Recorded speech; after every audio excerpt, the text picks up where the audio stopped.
Hello, in this video we'll be solving 40 past questions for Chemistry Jamb 2020. Now if you're new to the channel or you haven't subscribed yet, please click that subscribe button. It goes a long way in helping us to keep producing these free videos to help students succeed. Also, don't forget to smash that like button. Let's go. Question 1 says, the electronic configuration of an element is given as this. How many unpaired electrons are there in the element? Now, to answer this question, we need to understand how electrons are distributed in an atom. Now, to do that, we need to be aware of 4 sublevels.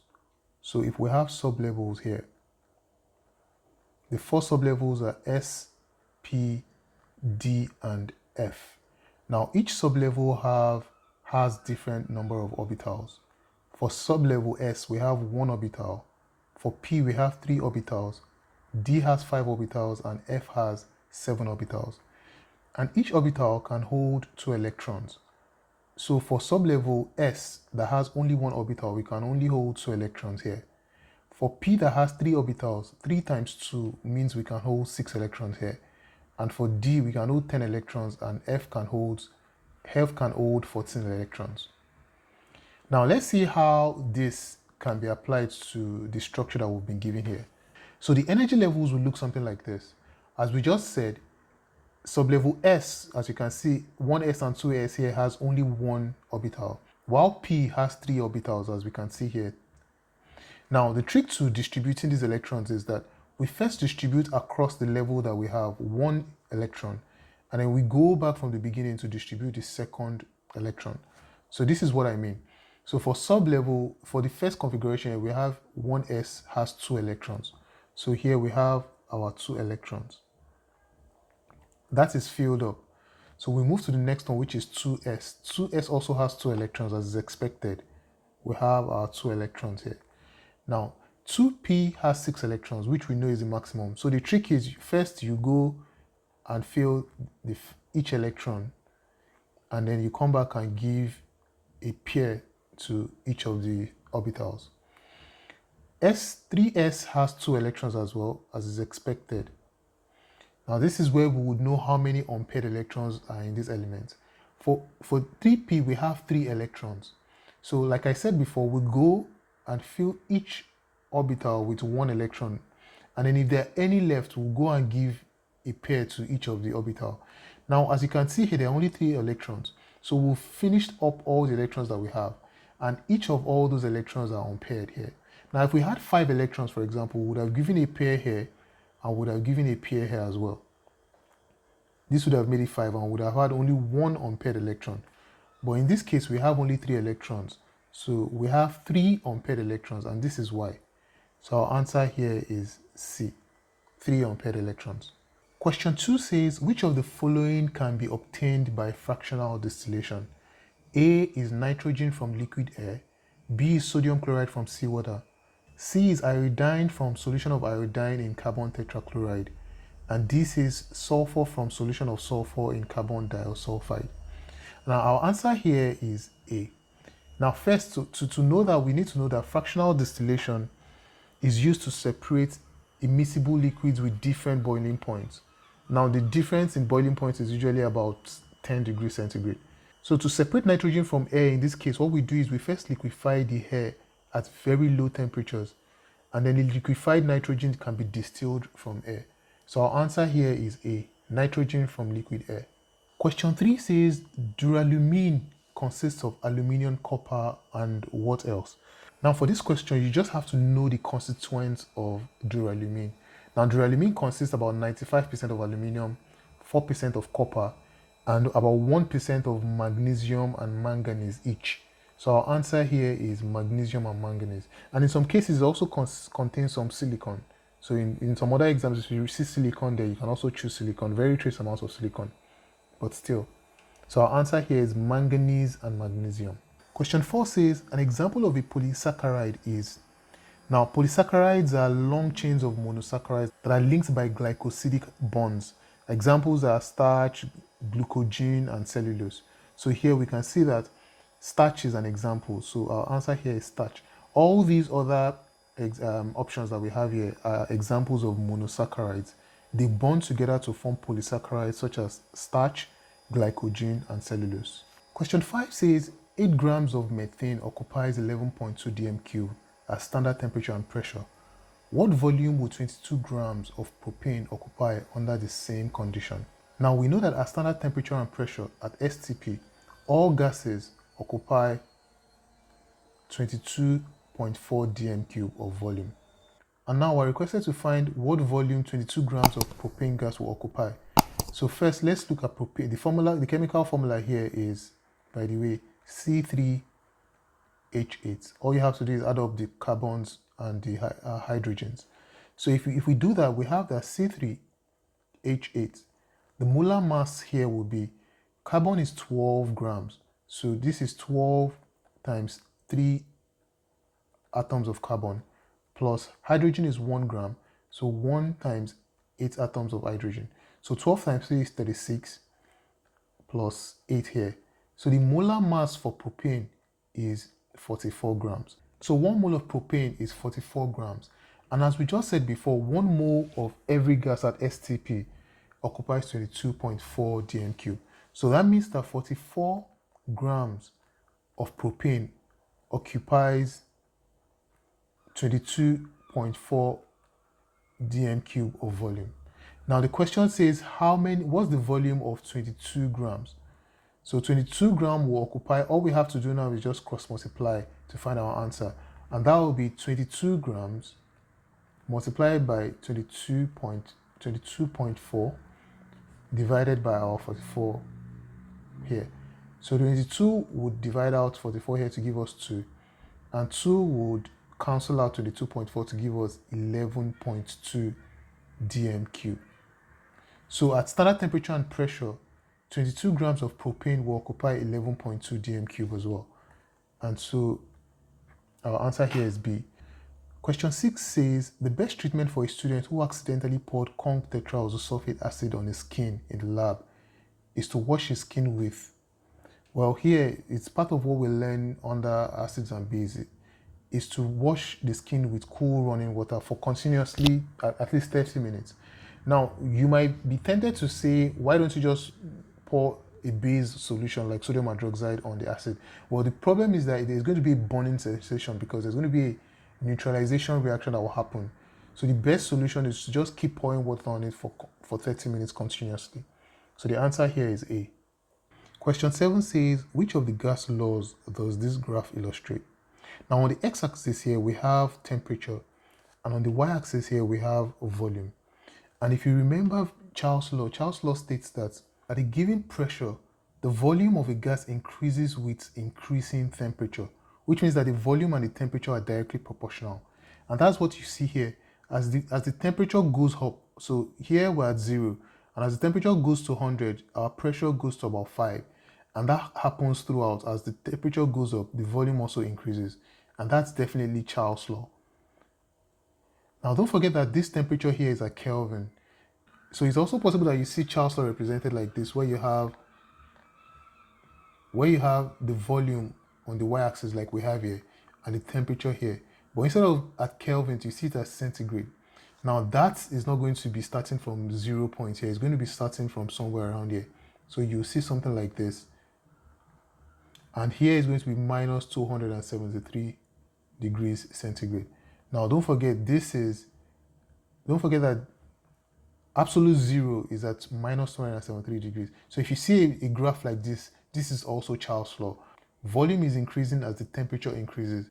The difference here is that on the x-axis, the temperature is centigrade and not Kelvin.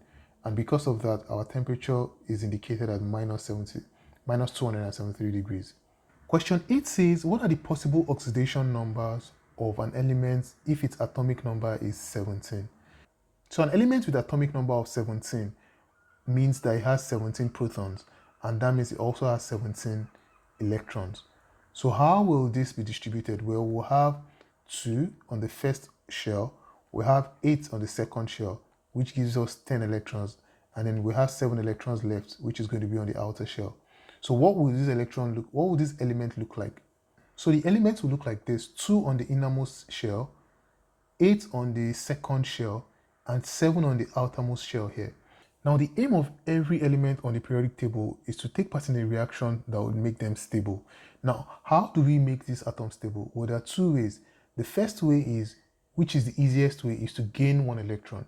So we look for an atom that will give us one electron, and if we can get one more electron, then we have 8 electrons on our outermost shell, and that means that this particular element or atom is stable. So when you gain an electron, we'll have an oxidation number of -1.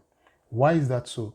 Now don't forget that because this element has an atomic number of 17, we have 17 protons which are positively charged in the nucleus of the atom. And because of that, we have 17 electrons as well. And at that point, the atom is neutral because the positive charges balance out the negative charges. But when you bring in one electron, you have one more electron. Here we have 18 electrons now. So you have one more electron than the protons in the nucleus. And because of that, you have a charge of -1 because there's one more electron. So the oxidation number in this case is -1. Now the alternative is that we lose all the 7 electrons in the outer shell here, because if we do so, we're left with the second shell here that has a complete set of electrons. Now if we lose all the 7 electrons, to lose electrons, we would have plus as our oxidation sign, and we'll have +7 because we've lost 7 electrons. Now the reason for that is, don't forget, like we said before, you have 17 protons in the nucleus and 17 electrons originally. So that balances out each other to give us 0. Now, if you lose 7 electrons, it means you have 7 more protons in this in the nucleus or in the atom than electrons. So that gives us +7. So our oxidation number is either -1 or +7, which is A. Question 9 says, what process would coal undergo to give coal gas, coal tar, ammonia alcohol liquor, and coke? Well, our answer here is B, destructive distillation of coal. Destructive distillation of coal looks like this, where you have coal in some kind of container and then you apply heat to it.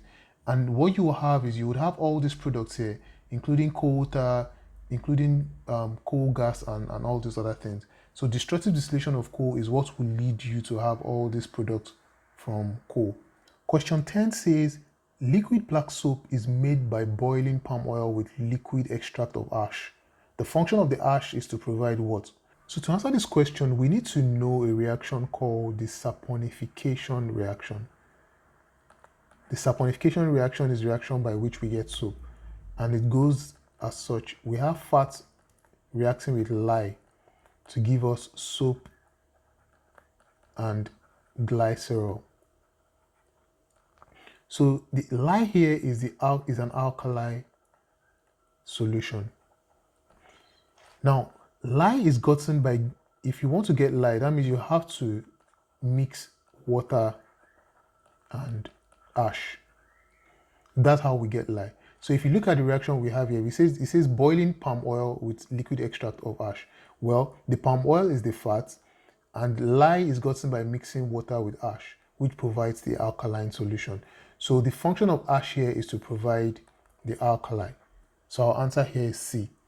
Question 11 says, when water drops are added to calcium carbide in a container and the gas produced is passed through a jet and lighted, the resultant flame is called, well, if we have calcium carbide, which is CaC2, and you add water to it, what you will get is C2H2 and calcium hydroxide. Now this C2H2 is acetylene. So what we're doing here is we're burning acetylene in the presence of oxygen to form oxyacetylene. So our answer here is C, oxyacetylene flame. Question 12 says, which of the following substances is a mixture? Well, we know that a mixture contains 2 or more constituents which can be easily separatable. Now that's not to be confused with a compound. A compound is a substance that contains 2 or more elements that are chemically combined together.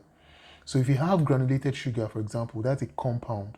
If you have sodium chloride, that's a compound. Iron filling is just iron filling.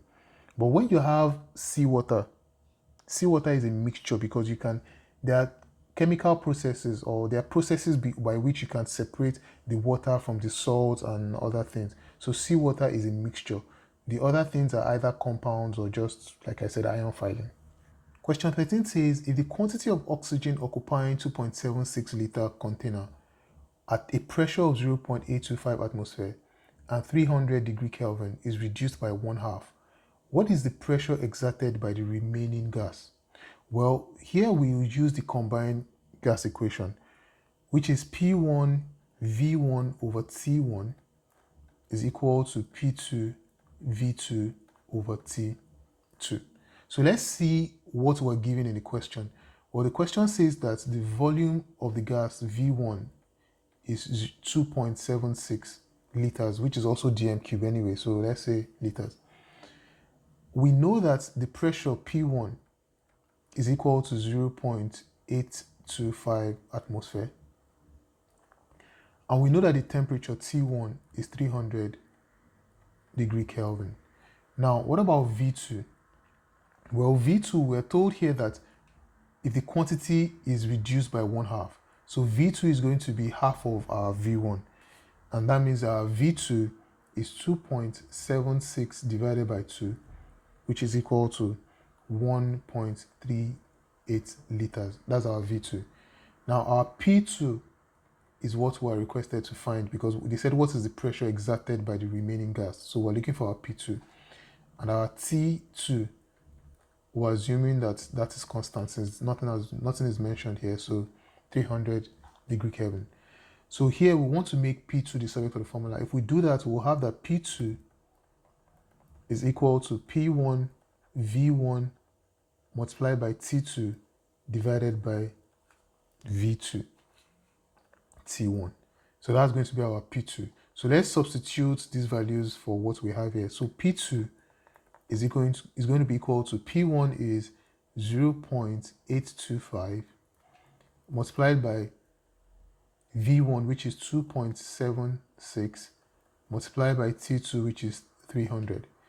And we can divide this by V2, which is 1.38, multiplied by 300, which is T1.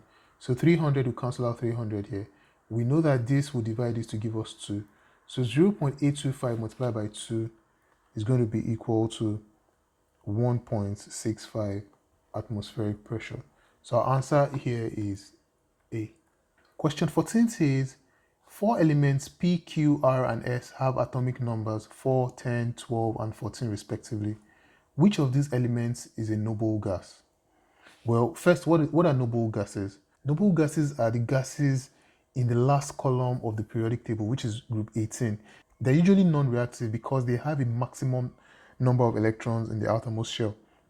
They have a full outermost electron, and because of that, they're very inert, very non-reactive. So let's draw the structure of each of these elements that we have and see which one of them has a full outer shell for us to be able to decide which one is a noble gas. So the structures of the electrons will look something like this. And for the first one, P, we have 4 electrons. So we're going to have 2 electrons in our innermost shell, which is the maximum the innermost shell can hold, and 2 on the outermost shell. Well, we don't have a complete outermost shell here, so that's not a noble gas. Here we have 2 electrons in the innermost shell and 8 electrons on the outermost shell. Here we have 8 electrons. So, and we know that the second electron has a maximum capacity of 8 electrons. So in this case, I can say that Q is our noble gas. But let's see the others. We have 2, 8, and 2 in this case, which is making up 12 electrons. And here we have 2, 8, and 4, which is making up 14 electrons. In neither of these cases have complete outermost shell. So our answer here is undoubtedly Q, 2 and 8. So our answer here is B. Question 15 says, the products of the thermal decomposition of ammonium triazonitrates are. So if we have ammonium triazonitrates, which is NH4NO3, and you heat this, what you have is N2O, which is nitrogen oxide, and water. So our answer here is A, nitrogen oxide and water. Question 16 says, how many valence electrons are contained in the elements? This. And from this, we can see that this is phosphorus with a mass number of 31 and an atomic number of 15. So if we have an atomic number of 15, it means we have 15 protons in the nucleus of the atom, and also means that we have 15 electrons. So this is what the element will look like here. We have 2 electrons in the innermost shell, 8 in the next shell, which makes 10, and so we have 5 in the outermost shell here, and we have our total of 15 electrons. Now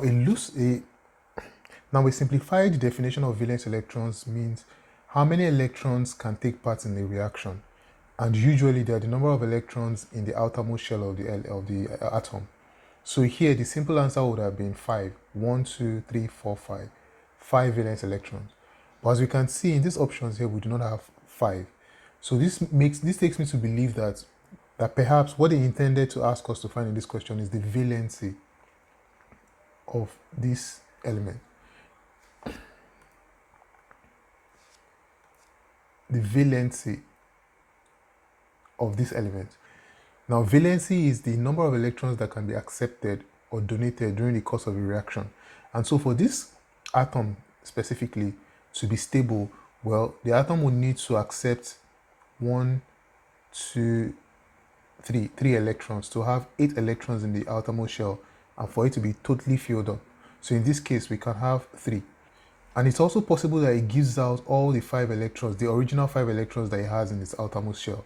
So it also means that the valency of phosphorus can be 5. And in actuality, the valency, phosphorus has 2 valencies, 3 or 5. Now in this case, since we do not have 5 in our options, I think the best option to choose here is A, 3. Question 17 says the number of molecules of carbon dioxide produced when 10 grams of CaCO3 is treated with 0.2 dm³ of 1 mole of HCl in the equation given here is what? Well, if we have our equation, which is calcium carbonate plus 2 moles of HCl would give calcium chloride plus 1 mole of water and 1 mole of CO2. So here we have 1 mole of CaCO3, 2 moles of HCl, 1 mole of this, 1 mole of this, and 1 mole of this. We are more concerned with the amount of CO2 that is produced, since that is what the question is requesting. Well, from here, what are the information we can gather from the question? Well, the first thing we know is that we're giving 1 mole of HCl. So if we have 1 mole of HCl, from this initial equation, we can tell that we need half the number of moles of CaCO3, which means here we'll have 0.5 CaCO3. And we also know that the number of moles of CO2 that is produced is dependent on the number of moles of CaCO3 that we have. So in this case, it is safe to say that we'll also have 0.5 moles of carbon dioxide. Now, what's the next information we can get from the question? It says that we're only giving 10 grams of CaCO3. So first, let's see what the molar mass of calcium carbonate is. We have CaCO3. Calcium has an atomic mass of 40, carbon has 12, and oxygen has 16. So if we have 16 times 3, because we have 3 atoms here, everything here is 100 grams. So the molar mass of calcium carbonate is 100 grams. But here we have only 10 grams. So if we have 10 divided by 100, this is going to give us 0.1 moles. So it means that for this reaction, we only have 0.1 mole of calcium carbonate. And here we were told that we have 1 mole of HCl, which means that we have excess HCl. And if we have excess HCl, it means that the number of carbon dioxide that will be formed is solely dependent on the amount of CaCO3 that we have. And as before, this is going to be 0.1 as well, because we have 0.1 moles here. So we have 0.1 mole of CO2 formed. But that's not what the question is requesting. The question is requesting the number of molecules. Now, from Avogadro's constant, Avogadro's constant tells us that 1 mole of any compound has 6.02 times 10 raised to power 23 amount of molecules in it. So 6.02 times 10 raised to the power 23 is the amount of molecules that we have in 1 mole of any substance. And here, since we have 0.1 mole of CO2, it means that this will have 0.1 times 6.02 times 10 raised to the power 23. And so the amount of molecules we have in 0.1 mole of CO2 is going to be 6.02 times 10 raised to the power 22 molecules. So our answer here is C. Question 18 says the volume occupied by 1.58 grams of a gas at standard temperature and pressure is 500 cm3. What is the relative molecular mass of the gas? And here we're told that the molecular volume of gases at standard temperature and pressure is equal to 22.4 dm3. So here we know that for 1 mole of any gas, which is whatever it is, x grams, we don't know what gas this is, so we're denoting that by x for now. X grams would occupy 22.4 dm3. And here we're told that 1.58 grams, of this same gas occupies 500 cm3, which by the way is equal to 0.5 dm3. So we're told that 1.5 grams of this same gas occupies 0.5 dm3. So now we want to know what the molecular mass of this gas is. Well, since we have this information that 1 mole will occupy 22.4 dm3, we can cross multiply and get the value for our x here. So to do that, x grams would be equal to 1.58 multiplied by 22.4 dm3 divided by 0.5 dm3. And if you calculate this, you would have that you have 70.78 grams. So the molecular mass of this gas is 71 grams approximately. So our answer here is D. Question 19 says, which of the following gases will rekindle a brightly splint? Well, nitrogen oxide is our answer here, which is C. Now we know this is C because nitrogen oxide has a chemical property that if a splinter is hot enough, the heat will decompose nitrogen oxide into nitrogen and oxygen. So if you have nitrogen oxide and you heat this up, that will give you nitrogen and oxygen. We can balance this out to put 2 here and 2 here. Yeah. So this oxygen would rekindle, and we know that oxygen promotes combustion or burning. So this oxygen is what would rekindle the splinter. The important thing here is that the splint has to be hot enough. If it is not hot enough, then it will just die off. But if it is hot enough, it would decompose nitrogen oxide into nitrogen and oxygen. And then this oxygen will go ahead and rekindle the splint. So our answer here is C. Question 20 says the shape of ammonia molecule is, well, ammonia looks like this. And this shape is what we call triagonal planar. So our answer here is A. For square planar, well, square planar is the shape of, let's say, a xenon tetrafluoride, for example, where you have xenon in the middle here, and there are 4 fluorine atoms attached to it, something like this. That's what we call square planar. And tetrahedral is what we have in methane, where you have the carbon atom and then you have 4 hydrogen atom attached like this. This is what we call tetrahedral shape. So our answer here is A, triagonal. Question 21 says a few drops of conc hydrochloric acid are added to about 10 cm3 of a solution of pH 3.4. The pH of the resulting mixture is, well, first, understanding the pH value, if we have a pH value that ranges from 1 all the way to 14. So here is the most acidic. The lower the number, the more acidic your solution or mixture or whatever is, your substance is. And 14 is the most basic or alkaline elements that you have. So the higher the number up until you get to 14, the more basic it is. And about 7 here is where we have the neutral point. So as you go away from 7 towards the lower end, you get more acidic. And as you go towards this end, you get more basic. So if you have a pH value of 3.4, you're somewhere around here. And 3.4 is pretty acidic. Now, if you now add conc hydrochloric acid to it, hydrochloric acid has a pH value of about 3.01, which is going to be somewhere around here. So that's going to make it more acidic. So this is going to be less than 3.4. So our answer is going to be A. So question 22 says, chromatography is used to separate components of mixtures which differ in their rates of. Well, as the question says, chromatography is a separation technique, and this depends largely on the ability of the separation medium. Let's say a paper chromatograph, for example, the paper for the solids to move differently through the paper. So this technique actually depends on two things. The first one is the rate of absorption, the rate at which the paper can absorb each of the different solutes. And the second is the dissolution, the amount of the solution, the rate at which the solutes dissolve in the solvent. And if you combine these two together, all this ultimately leads to the rate at which the solutes can migrate through the paper. So our answer here is migration. So chromatography depends on the different rates of migration for the solids through the paper. Question 23 says deliquescent substances are also. Well, first, what is a deliquescent substance?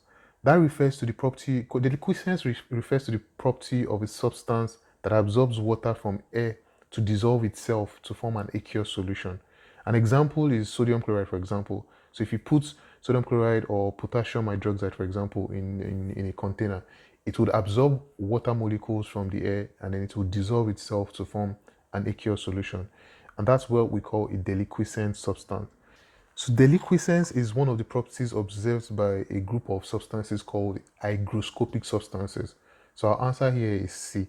There are other hygroscopic substances which are not deliquescent, so which means they absorb water from the air, but they do not dissolve themselves to form an aqueous solution.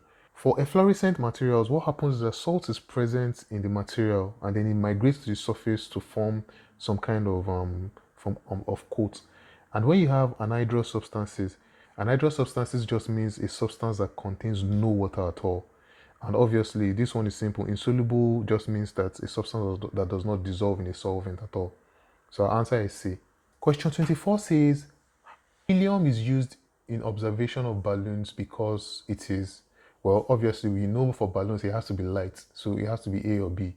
And the answer here is light and non-combustible, which is B. Now, there's only one element that is lighter than helium, and that's hydrogen.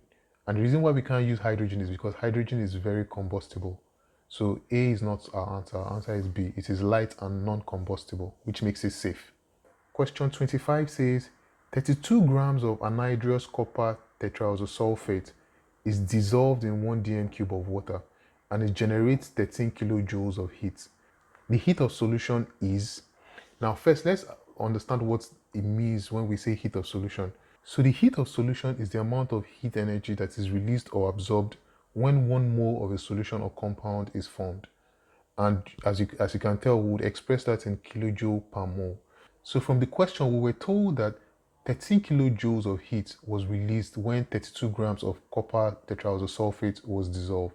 So now the task before us is to figure out how much heat will be released when 1 mole of the same copper tetraoxosulfate is dissolved in water.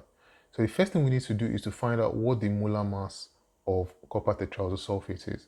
Well, we have CuSO4, and we know that the mass of copper is 64, and the mass of sulfur is 32, and oxygen has a mass of 16. But there are 4 atoms here, so we have 4 multiplied by 4. And so this is 64 plus 32 plus 16 times 4 is 64 as well. And this is equal to 160 grams. So 1 mole of copper tetraoxosulfate is 160 grams. So how many moles is 32 grams? Well, we have that 32 divided by 160 is equal to 0.2 moles. So 32 grams is 0.2 moles of CuSO4. So now we know that 0.2 moles of CuSO4 results in 13 kilojoules of heat. So that means that 1 mole of the same CuSO4 will result in, all we have to do is now cross multiply. In any case, we have that 13 multiplied by 1 in this case divided by 0.2, and this would result in 65 kilojoules of heat. So our heat of solution is 65 kilojoules per mole. For every mole of CuSO4 that is dissolved in water, it will resolve in 65 kilojoules of heat. So our answer here is B. Question 26 says, a gaseous metallic chloride, MCl, consists of 20.22% of M by volume or by mass. The formula of the chloride is, and here we're told that the mass of M is 27 and the mass of chlorine is 35.5. So to solve this kind of, first we have to know that if M, we have our formula MCl. So if M makes up 20.22% of our volume, it means that chlorine is going to make up 100 minus 20.22, which is going to be 79.78%. So chlorine will make 79.78% of the entire compound. So now we go by we say M and we put chlorine here. So first we start by stating the masses. So 27 here, 35.5 here. Then we state the percentage, which is 20.22 here and 79.78 here. So next we divide the percentage composition by the mass of the element. So if we have 20.22 divided by 27, here we would have 0.749. And in this case, if we have 79.78, which is the percentage composition, divided by 35.5 is equal to 2.247. So now what we do is we take our two results and we divide through by the lesser of these two numbers. So obviously the lesser number is 0.749. So we have 0.749 divided by 0.749. And obviously this is going to be 1, and 2.247 divided by 0.749. This is going to give us 3. So here we have 1 and 3. And it means that we have 1 atom of our element M, and we have 3 atoms of our chlorine atom. So evidently, everything here is going to be, so our formula for the compound is going to be 1 atom of M and 3 atoms of chlorine. So we'll have MCl3, which is C. Question 27 says, what quantity of electricity would liberate 0.125 moles of oxygen molecules during electrolysis of dilute sodium chloride solution? So the first thing we need to do is to look at the reaction. So the liberation of oxygen mentioned here happens by decomposing the water molecules contained in this solution. So if we have water here and we decompose the water, well, we'll have our oxygen, we'll have hydrogen ions, and we'll have electrons. Now, if we balance this out, we would have that there's a 2 here and then there's a 4 here, and this electron happens to be 4 as well to balance out this positive charge. And so from this reaction, we can tell that to liberate 1 mole of oxygen, we would need 4 moles of electrons, as you can see here. So 1 mole of oxygen requires 4 moles of electrons. But the question is only requesting that we find how much electricity would be needed to liberate 0.125 moles of oxygen. So here we have that 0.125 moles of oxygen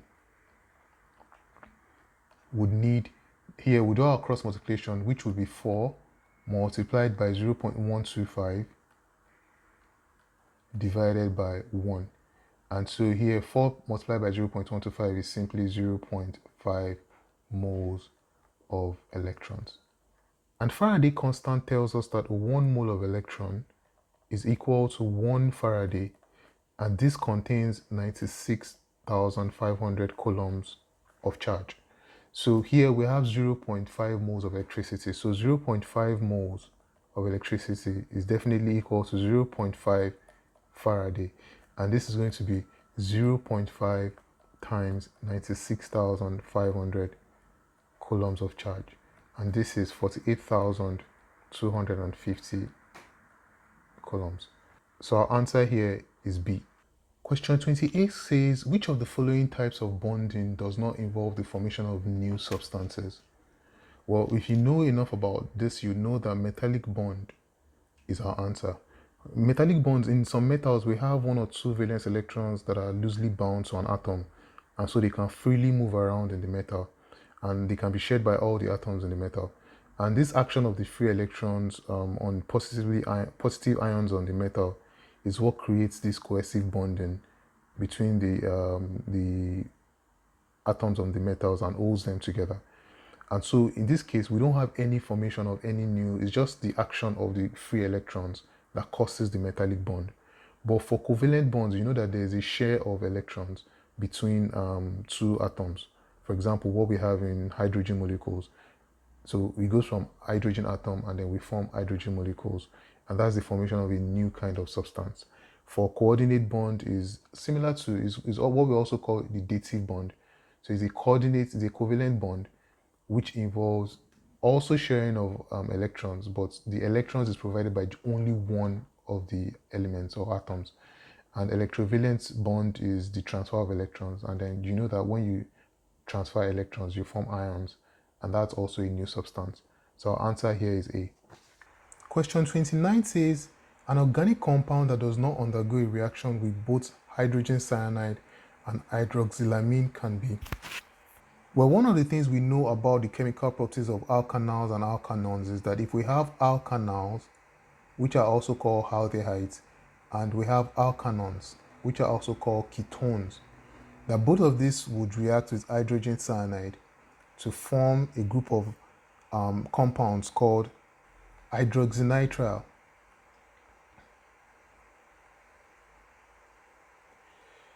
And we also know that if you oxidize alkanals and alkanones, you will get alkanoic acid. And we can deduce from here that alkanoic acids will also react with hydrogen cyanide.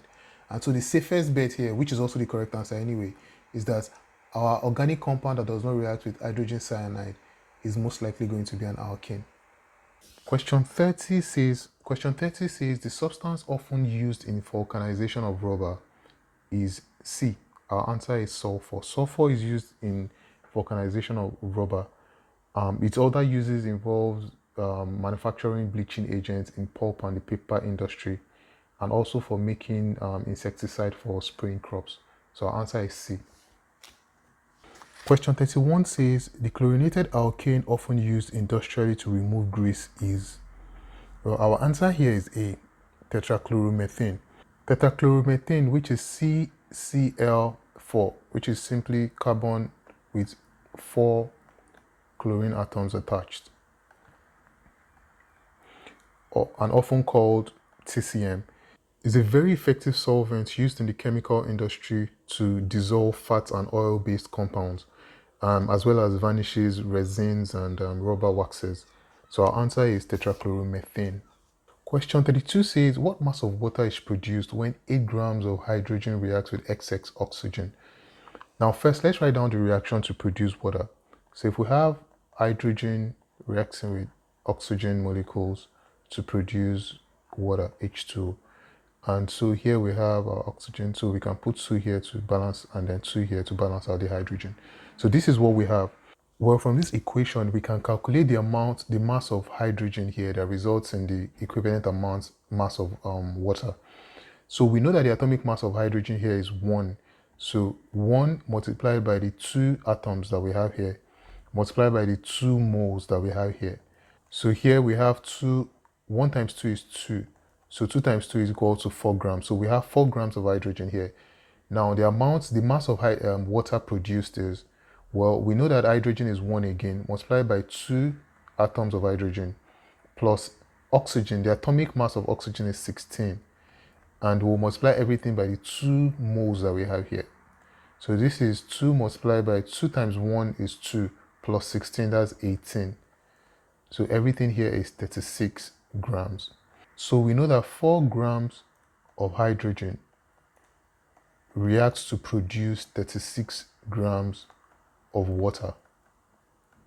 So if we have 8 grams of hydrogen, as is requested by the question here, 8 grams, well, 8 grams is only 2 times 4 grams. So we know that we'll produce twice the amount of water as well. So 2 times 36 is 72 grams of water. And so our answer here is D, 72 grams. Question 33 says, proteins in acid solution undergoes. Well, if you have proteins and you add acids to that, this is broken down into its constituent. The protein is broken down into its constituent amino acids. And this process is what we call hydrolysis. So addition of proteins to acids will result in C, hydrolysis. So our answer is C. Question 34 says, the general formula for alkanals is, well, an alkanal is usually what you get when you oxidize a primary alcohol. So this is an example of an alkanal. This particular alkanal is called propanal. And if we look at this structure very well, we would realize that there is an alkyl group right here, which is C2H5. So we can write this down as our R, which is our alkyl group. And we have our carbon atom here, which is attached to one hydrogen atom.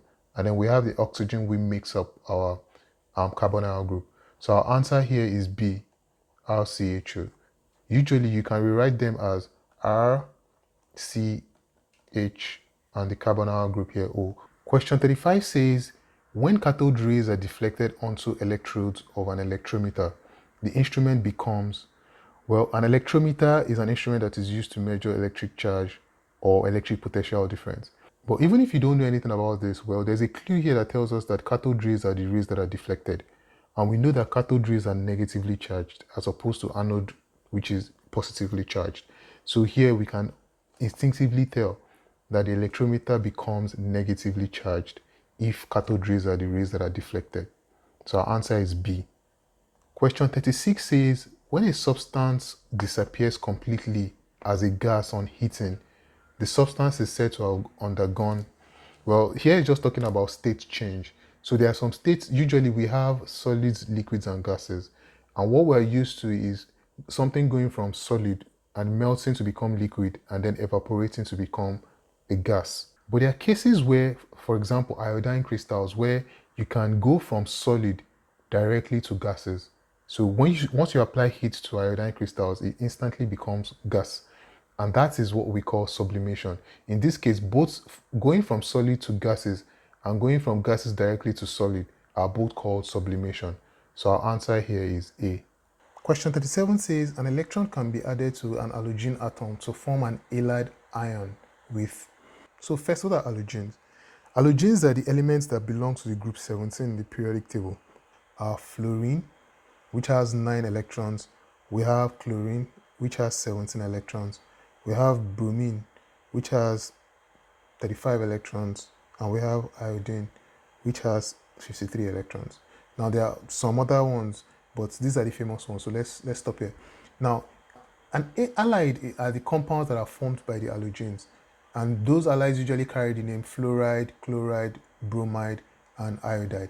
So let's take an example. Let's say sodium chloride, for example. Now, what happens? We have sodium. Sodium has 11 electrons. So the electron distribution is 2, 8, 1. And we have chlorine. Chlorine has 17 electrons. So the electron distribution is 2, 8, and 7. So what happens during the reaction is that this one electron that is here from the sodium is transferred to the chlorine. Now, before the transfer happens, sodium has 1 valence electron and chlorine has 7 valence electron. And if you look, you will see that all the halogens actually have 7 valence electrons on their own. Now, when this transfer happens, then chlorine becomes 2, 8, 8, because now it has accepted 1 electron. And so now it becomes a chloride ion, and that's the halide ion that we're talking about. And now it has 8 valence electrons in its outermost shell. So our answer here is A, 8 valence electrons. Question 38 says, aluminum hydroxide is used in the dyeing industry as a what? Aluminum hydroxide is used as a mordant, which is a D. Our answer is D. Now, what's a mordant? A mordant is an inorganic oxide that's used to combine the dye to fix it to the material so that the material can retain the color after the dyeing process. So that's what our aluminum hydroxide is used for. Question 39 says the most important element on the Earth's crust is what? It's simply oxygen. Oxygen. And we know that because oxygen makes up about 47% of the total Earth's crust. And so making it the most abundant and the most important as well. So our answer is C. Question 40 says to obtain pure carbon monoxide from its mixture with carbon dioxide, the mixture should be. So usually to obtain carbon monoxide from carbon dioxide, what we do is we pass it through red hot carbon. And the reaction would look something like this. We have carbon dioxide, which is a gas. If we pass it through red hot carbon, that will result in carbon monoxide, which is also a gas. And we have two here. Now, the problem is that some of this carbon dioxide will be left. And to get pure carbon monoxide, as requested by the question here, we have to pass it through concentrated sodium hydroxide. And so that will get rid of the remaining carbon dioxide, and we have pure carbon monoxide. So our answer here is D, bubble through concentrated sodium hydroxide. And that's the last question here. Thank you for staying all through. And don't forget, please subscribe to the channel and like this video so that I can reach more people. I'll see you on the next one. Bye.